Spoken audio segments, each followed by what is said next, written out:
électriques et gazières sont aujourd'hui dans les rues, aux côtés de leurs collègues salariés du privé, du public, mais également aux côtés des retraités et des étudiants pour dire stop à la politique d'austérité menée par le gouvernement. En effet, depuis plusieurs années, l'inflation augmente, les salaires et les pensions n'augmentent pas, ce qui paupérise de plus en plus la population française. Le prix de l'énergie ne cesse d'augmenter et c'est notamment pour ça que FO Hydro se mobilise aujourd'hui pour contester les décisions gouvernementales prises le 14 janvier, à savoir décision de l'État de piller dans la caisse d'EDF en exigeant d'EDF de produire encore plus au bénéfice de ses concurrents, quitte à devoir s'approvisionner en électricité très carbonée venant de l'Allemagne ou de la Belgique. C'est juste inacceptable. EDF va devoir faire un cadeau de 8 milliards d'euros à ses concurrents, ce qui correspond quand même, ces 8 milliards correspondent à la masse salariale d'EDF SA. On peut quand même s'interroger.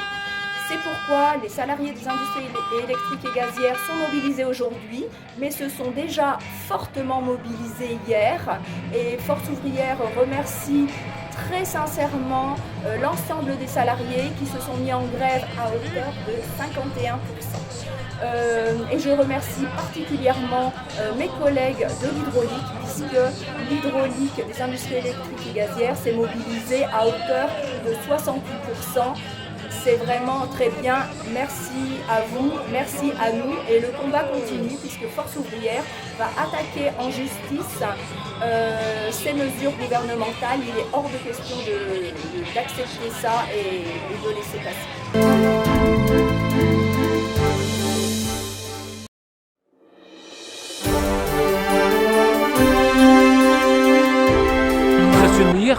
De hier où près de 71% des agents du CIH étaient en grève, qui montre bien que tout le monde est d'accord sur la spoliation d'EDF par le gouvernement, avec cette mesure complètement injuste de rajouter 20 TWh à l'Arenh qui est un poison. On continue à nous empoisonner. On va nous dire après qu'on n'arrive pas à faire notre travail, qu'on n'arrive pas à investir, qu'on n'arrive pas à entretenir notre parc nucléaire. C'est un véritable scandale. On nous coupe les moyens d'investir. À EDF SA, on a eu presque 60% de grévistes sur l'effectif présent. C'est historique. C'est historique. Et là, le gouvernement trompe les Français, manipule les Français en disant que EDF et les agents doivent faire des efforts. C'est une désinformation, c'est même des fake news, parce que c'est une opération court-termiste qui hypothèque l'avenir du service public, l'avenir de l'électricité. On veut passer en 2035 pour décarboner complètement notre société et on n'est même pas capable d'avoir un plan à long terme pour investir dans les moyens de production.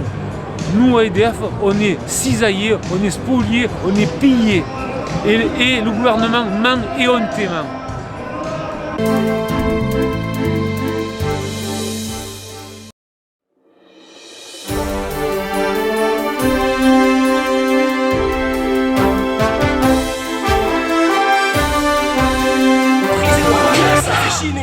Ça se ruiner, ça trimé pour déprimer puis déprimer. Ça s'abîmer pour pas un rond pour des patrons. Ça subir comme on a sur les baguettes patrons. J'ai failli.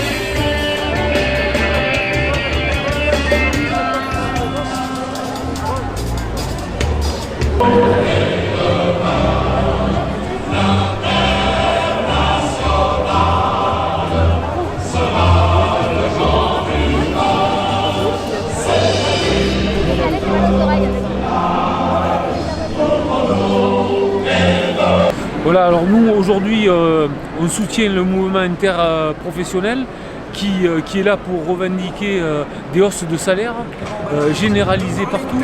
On voit bien que les travailleurs, les salariés n'arrivent plus à payer leurs factures de fin de mois. L'inflation atteint un point important. Aujourd'hui, on est près de 3% d'inflation, sans compter certains produits qui flambent beaucoup plus, et les salaires ne suivent pas. Nous, à EDF et au CIH, on est exactement dans ce cas de figure. La direction a négocié à minima des hausses de salaire qui ne vont pas couvrir l'inflation qu'on observe partout tous les jours.